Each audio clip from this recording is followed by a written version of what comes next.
Autisme ou anosognosie, Bruxelles est franchement tombée sur la tête. Et c'est un médecin qui vous le dit.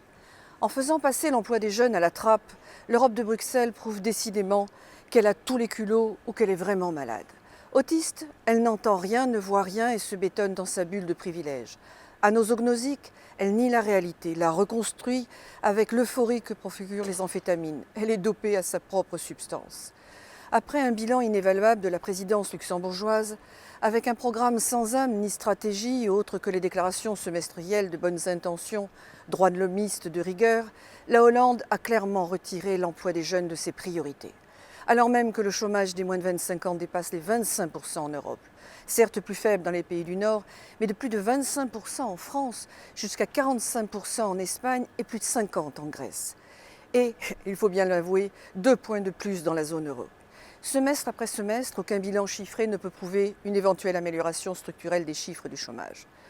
Une seule possibilité pour eux, vider les chiffres de leur contenu. Alors pour les jeunes, c'est facile. On a 3 solutions. On les déplace, c'est-à-dire qu'on favorise leur tendance naturelle quasi physiologique au déplacement. On appelle ça la mobilité. Alors elle est tendance, elle est indissociable de toute carrière digne de ce nom. Mais évidemment, elle est indispensable. Alors on utilise, pour un mauvais usage, des dispositifs qui pourraient paraître intéressants, comme Erasmus Plus Pro ou EURES, plateforme européenne de recherche d'emploi. Mais rien n'est favorisé pour favoriser le retour à domicile. Près de la moitié de nos diplômés quittent la France durablement. Si on ne peut les déplacer physiquement, alors on les met dans une autre catégorie, celle de la formation ou de l'apprentissage. Et si certains pays le font de manière architecturée et relativement efficace, comme en Allemagne, d'autres, comme en France, le font de manière totalement déstructurée. Peu importe les éventuels débouchés ou l'efficacité, 2 choses comptent. Inverser la courbe du chômage pour soutenir le pouvoir en place et ou alimenter en subsides sonnants et trébuchants les organismes de formation professionnelle adultes dont il est reconnu que l'action n'est pas réellement philanthropique au regard des sommes folles qu'elle collecte. La formation en France, c'est 22 milliards d'euros par an, tout ça pour un bilan désastreux. Alors dernière solution, on les incite à montrer leur propre entreprise. On appelle ça l'entrepreneuriat. C'est à l'évidence une très bonne solution sur le papier. Sauf que dans la réalité en France, c'est un parcours du combattant à l'issue incertaine qui se profile. Pas de sécurité financière au démarrage ni en cours de développement. Pas de stabilité réglementaire ou fiscale. Peu de facilité d'installation physique dans un environnement logistique protecteur. Et surtout, un coût du travail insupportable avec un collaborateur pour le prix de 2.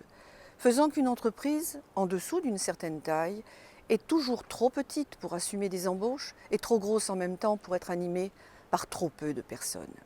Et même si l'entreprise survit au-delà de 3 ans, elle sera à tout instant bloquée par la concurrence déloyale de la mondialisation.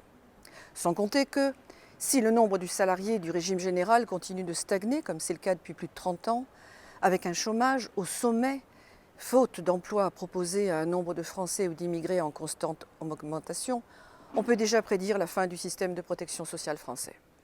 Quel gâchis! Pourtant, il est possible d'inverser cette spirale infernale en reprenant la main au niveau national. Réorientation des formations initiales au collège et au lycée.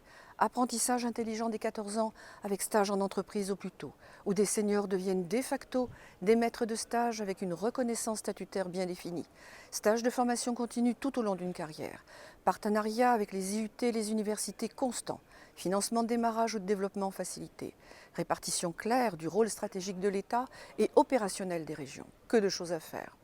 En France comme à Bruxelles, nos dirigeants sont frappés de dysexécutie, c'est-à-dire l'incapacité à passer à l'acte, prouvant ainsi qu'ils sont, comme des traumatisés crâniens graves, lourdement tombés sur la tête. Sauf à penser qu'ils le font exprès, et qu'ils sont donc les acteurs d'une guerre économique qui n'en finit plus depuis 50 ans. Alors, seule solution, les accuser de forfaiture et les évacuer du paysage politique français et européen. Ça, nous le devons à nos jeunes.